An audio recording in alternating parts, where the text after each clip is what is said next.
ہم دین کس سے لیں اور کس سے توقع رکھیں کہ اس نے علوم ختم نبوت کی حفاظت کی ہوگی؟ کس سے لیں دین؟ مسئلہ دین کا ہے نا، دین کس سے لیں ہم؟ قرآن مجید سورہ مبارکہ جمعہ،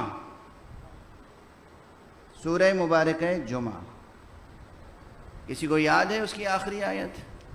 وَإِذَا رَأَوْا تِجَارَةً أَوْ لَهْوًا انفضوا إِلَيْهَا وَتَرَكُوكَ قَائِمًا۔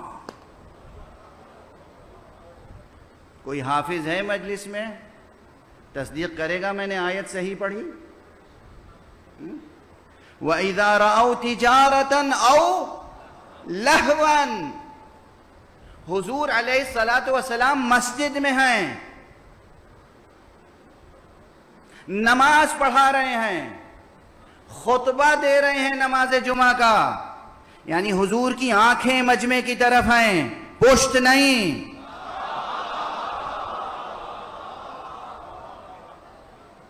کچھ چہرے کا بھی لحاظ ہوتا ہے، کچھ آنکھ کی بھی مروت ہوتی ہے، کچھ صحبت کا ادب ہوتا ہے۔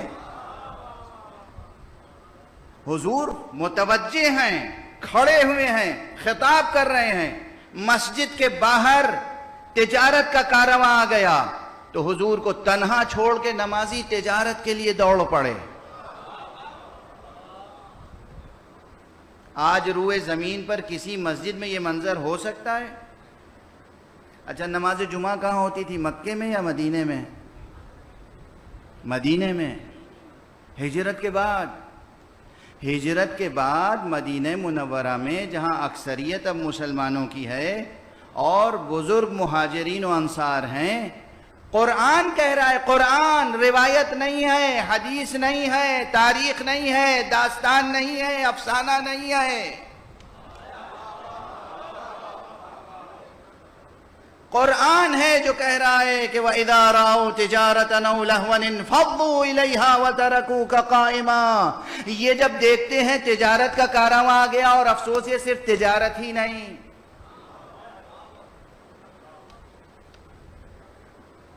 بعض حضرات کہتے ہیں کہ جیسے جیسے آدمی بوڑھا ہوتا ہے ویسے ویسے مال دنیا کی لالچ، اس میں مال دنیا کا لالچ اور حرص اس میں زیادہ بڑھتی چلی جاتی ہے، اضافہ ہو جاتا ہے۔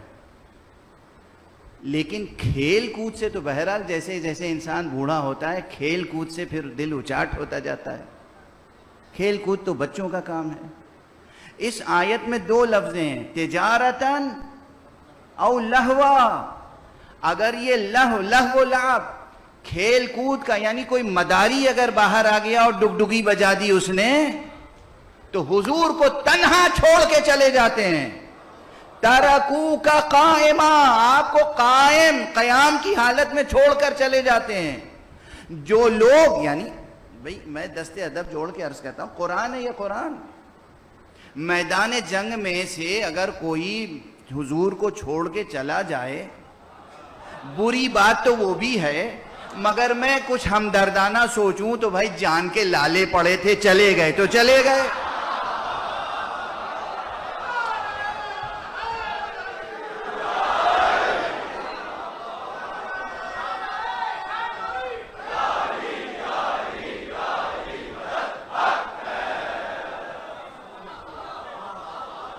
بھائی جنگ ہو رہی ہے، خون کسی سے ایسا ہے کہ جوش میں چلا گیا، دل کا کمزور ہے، اس سے خون دیکھا ہی نہیں جاتا، جیسے ہی خون ریزی شروع ہوئی طبیعت بگڑ گئی، الٹے پاؤں واپس چلے آئے۔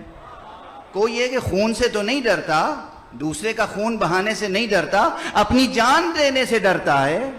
چلیے صاحب، بہرحال جان کا معاملہ ہے، چلے گئے۔ تو میدان جنگ سے یہ بھی ذکر اس لیے کر دیا میں نے کہ یہ بھی قرآن میں ہے، یہ بھی کوئی افسانہ نہیں ہے، کہانی نہیں ہے، الزام نہیں ہے، اتہام نہیں ہے، یہ کوئی ضعیف روایت نہیں ہے، کمزور حدیث نہیں ہے، یہ بھی قرآن ہے۔ قرآن کہتا ہے کہ میدان جنگ میں پیغمبر کو چھوڑ کر چلے گئے۔ میں نے پڑھا، سوچا یہ کیا ہوا؟ بھئی جان کے لالے پڑے تھے، چلے گئے۔ آگے بڑھا، دیکھا کہ نماز میں مسجد میں تنہا چھوڑ کے چلے گئے۔ جو نہ جنگ میں حضور کے ساتھ کھڑے ہوں ثبات قدم کے ساتھ، نہ عبادت میں حضور کے ساتھ کھڑے ہوں ثبات قدم کے ساتھ، کیا ان سے دین حاصل ہوگا؟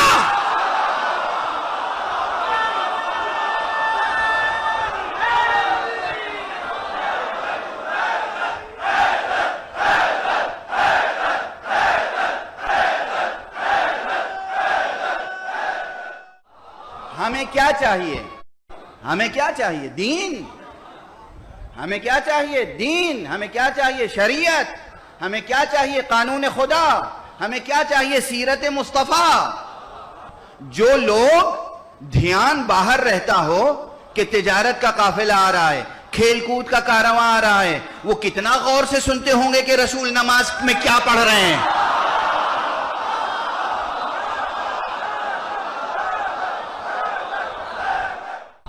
بھائی یہ تبری کی روایت نہیں ہے، یہ مسعودی کا بیان نہیں ہے، یہ کتاب سلیم ابن قیس ہلالی کا بیان نہیں ہے، یہ قرآن کا بیان ہے۔ کیا اب آپ ہمیں قرآن کی آیتیں پڑھنے سے بھی روکیں گے؟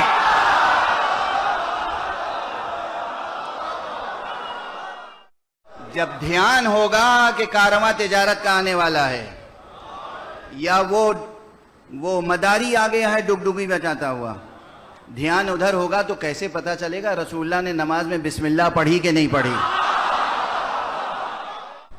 اب بات یہیں تک نہیں ہے، یہ تو گروہ وہ ہے جو چلا جاتا تھا، یعنی ذہن پہلے ہی باہر رہتا تھا اور جیسے ہی آواز میں ادھر سے آہٹ ملتی تھی مسجد سے چلا جاتا تھا۔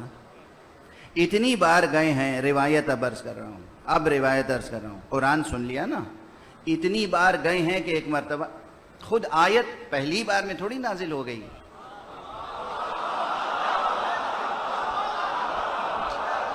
دست ادب جوڑ کے عرض کر رہا ہوں، میرا ارادہ نہیں تھا یہ بحث چھیڑنے کا آج، لیکن آ گئی زبان پر، اب مجھے اندازہ نہیں کہ کتنی دیر پڑھ سکوں گا۔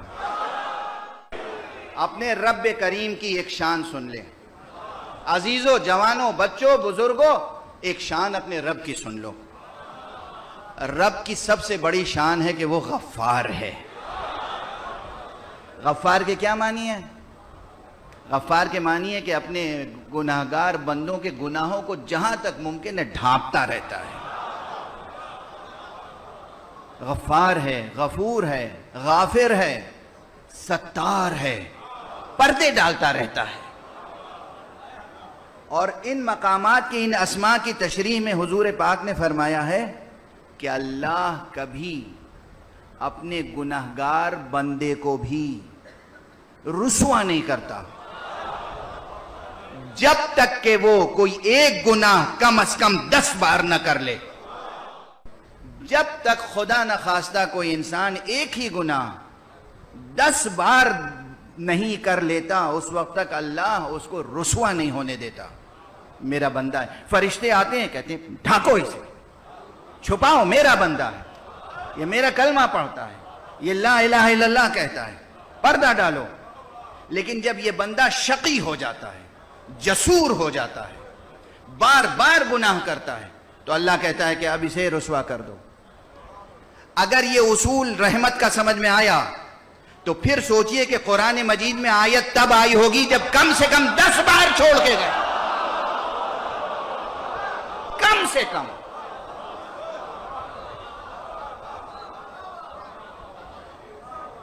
کم سے کم 10 بار حضور کو مسجد میں چھوڑ کر کھیل کود دیکھنے، کھیل تماشا، کتنے سنجیدہ ایمان لانے والے تھے،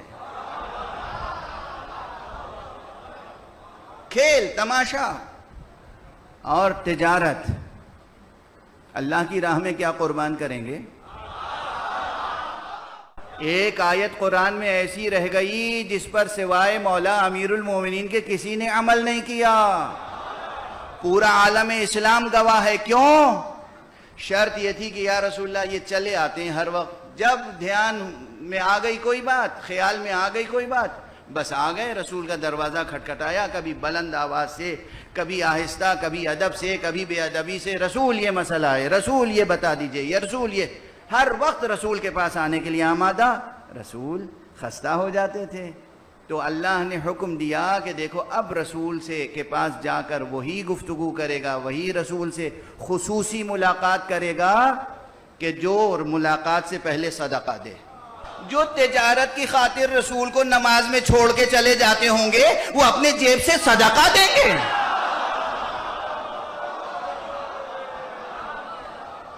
نتیجہ کیا ہوا؟ ایک غنی ایسا نہ نکلا جو 1 پیسہ صدقہ دیتا. 1 پیسہ صدقہ دیتا, 1 پیسہ صدقہ. اور اس کے بعد اللہ نے آیت نازل کر کے وہ آیت منسوخ کر دی. لیکن آیت اس لحاظ سے منسوخ نہیں ہوئی کہ کوئی عمل کرنے والا نہ ملا ہو. یہاں روایت ہے کہ جناب امیر المومنین علی ابن ابی طالب علیہ السلام کے پاس 1 دینار تھا.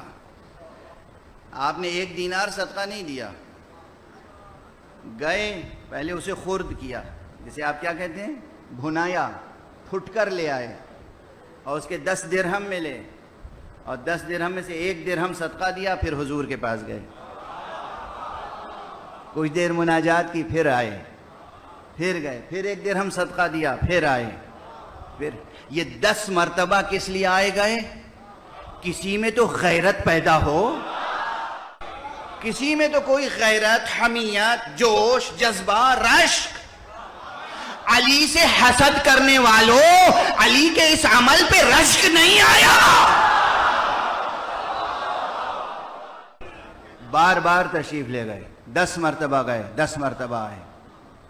اور وہ سوالات اور وہ خصوصی مناجاتیں وہ ہیں روایتوں میں محفوظ. کوئی نہیں گیا حضور سے, تو ظاہر ہے کہ مال دنیا سے کس قدر رغبت تھی, حضور سے, محبوب سے. شمع نبوت کے پروانہ تو جان دے دیتا ہے, یہاں جان نہیں دینا تھا, 1 کھجور صدقے میں دے دیتے, ادھ کٹی کھجور صدقے میں دے دیتے. یہ سب سوال کرنے کا مجھے حق ہے یا نہیں؟ کیونکہ قرآن میں آیت موجود ہے. پھر عرض کروں گا, کیا آیتوں کو پڑھنے پہ بھی پابندی لگاؤ گے؟ آیت کا ترجمہ کرنے پہ پابندی لگاؤ گے؟ آیت کی تفسیر پہ پابندی لگاؤ گے؟ یہ قرآن کی آیتیں ہیں کہ صدقے کا حکم نازل ہوا. خیر, آتا ہوں اس منزل پہ. تجارت کے لیے مسجد سے چھوڑ کے چلے جانا تو وہ الگ بات ہے. کھیل کود تماشا دیکھنے کے لیے مسجد سے چھوڑ کے چلا جانا, چلیے بھائی کوئی ایسا ہوگا پیر نابالغ, ہوتے ہیں لوگ, ہو سکتے ہیں لوگ, بہت سے ڈاکٹرز ہوں گے یہاں پر, وہ سائیکیٹری اور سائیکولوجی میں کام کرتے ہوں گے, وہ انسانی نفسیات کو سمجھتے ہوں گے. تو کچھ ہوں گے پیر نابالغ, چلے گئے, کھیل کود کا شوق, بوڑھے ہو گئے مگر دیکھنے کا شوق ہے, بندر کا تماشا دیکھنے کا شوق ہے, نہیں گیا. تو اگر بوڑھوں میں بندر کا تماشا دیکھنے کا شوق نہ ہوتا تو یزید بندروں سے نہ کھیلتا.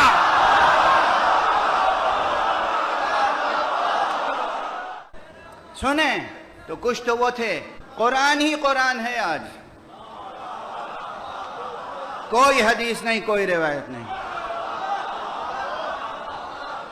سنیں, قرآن نے دکھایا چہرے میدان سے گریز کرتے ہوئے, میدان سے فرار کرتے ہوئے. قرآن نے دکھائے چہرے مسجد سے فرار کرتے ہوئے.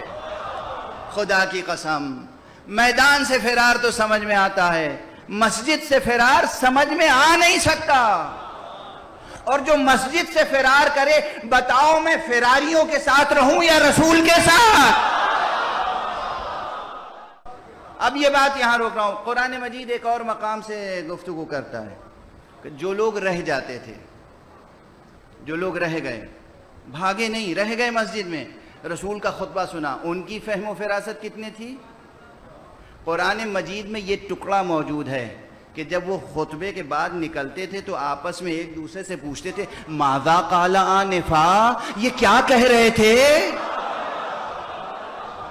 قرآن کی لفظیں ہیں, قرآن کی. یعنی جو چلے گئے انہوں نے تو سنا ہی نہیں، جو رہ گئے کسی مروت میں، ممکن ہے آنکھوں کا جلال رو کے رکھے ہو، ان کی کیفیت یہ تھی.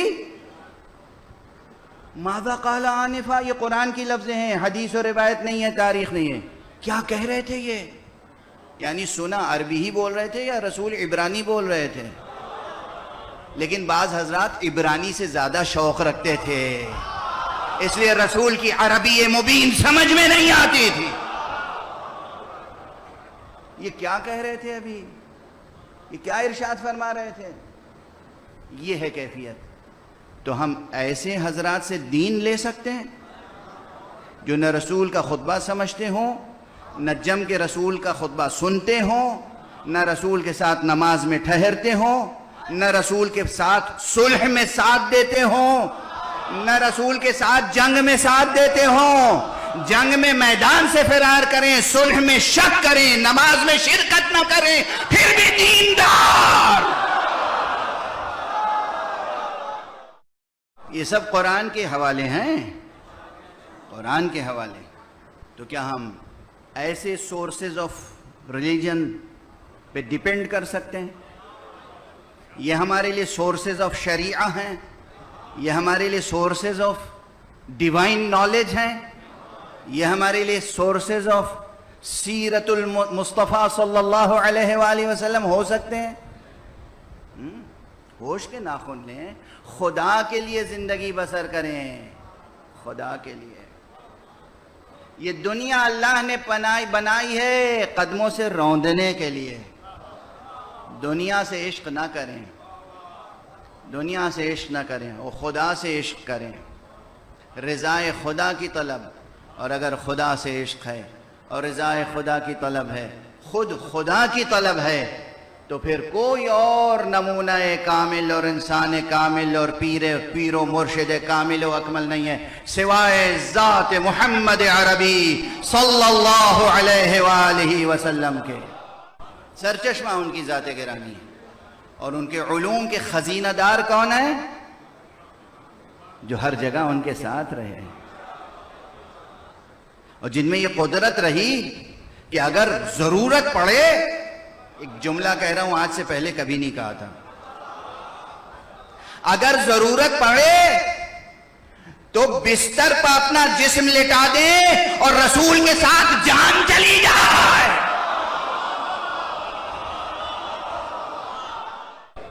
حضور کی حفاظت کرنی ہے نا. کون کرے گا حضور کی حفاظت؟ کون کرے گا؟ حضور کو جانا ہے، ہجرت درپیش ہے، بستر پہ بھی کوئی ہونا ہے، ساتھ میں حفاظت بھی کرنی ہے، تو جسم بستر پر ہے، روح ساتھ ساتھ جا رہی ہے. ایک صلوات پڑھ دیجئے محمد و آلہ.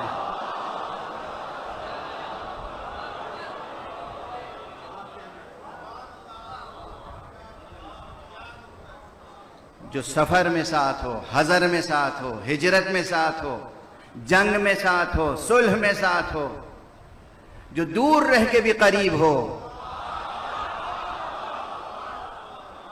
جو قریب رہ کے بھی حضور کی دور کی مہم میں سر کرتا ہو، وہ ہوگا نا خزینہ دار علم رسول. اور جو خود اعلان کرتا ہو اور کوئی اس کے اس اعلان کو چیلنج کرنے والا نہ ہو کہ سلونی سلونی قبل ان تفقدونی، پوچھ لو مجھ سے، پوچھ لو جب تک کہ میں تمہارے درمیان میں ہوں، قبل اس کے کہ میں تم مجھ کو کھو دو، قبل اس کے کہ میں تمہارے درمیان نہ رہ جاؤں، مجھ سے پوچھ لو. پوچھو قرآن کی کون سی آیت کہاں نازل ہوئی، سفر میں نازل ہوئی یا حضر میں نازل ہوئی، مدینے میں نازل ہوئی یا مکے میں نازل ہوئی، جنگ میں نازل ہوئی یا صلح میں نازل ہوئی، رات میں نازل ہوئی یا دن میں نازل ہوئی، بحر میں نازل ہوئی یا بر میں نازل ہوئی، پوچھ لو مجھ سے. یہ وہی کہہ سکتا ہے. تقریباً اجماع امت ہے کہ ممبر پر کسی نے علی کے علاوہ سلونی کہا نہیں. یوں جھٹلانے والے کسی بھی بات کو جھٹلا سکتے ہیں. دن دوپہر کھڑے ہو کر زیر آسمان کہیں کہ سورج موجود نہیں ہے تو سورج کا کوئی نقصان نہیں ہوتا. گزرنے والی دنیا کہتی ہے دیوانہ ہے، یا یہ دیوانہ ہے اور یا یہ دیوانہ بن رہا ہے.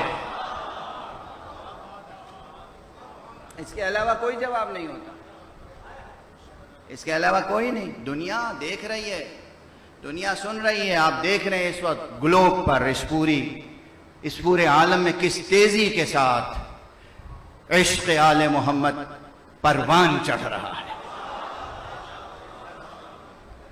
کس طریقے سے یہ علم ہر ملک میں لہرایا جا رہا ہے. یہ جملہ بھی میرا یاد ہوگا نا، اب بات آ گئی ہے تو کہتا ہوں آگے بڑھ جاؤں. دنیا میں کسی ملک کا علم کسی دوسرے ملک میں آپ نہیں لہرا سکتے آزادی سے،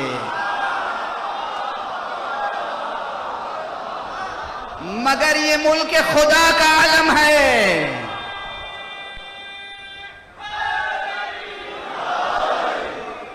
یہ علم اسلام، علم ایمان، علم رسول، علم توحید، علم ختم نبوت، علم ولایت، جس کا آخری لقب علم عباس ہے. یہ لہرا رہا ہے دنیا کے ہر ملک میں. ایک بلند صلوات پڑھ دیجئے محمد.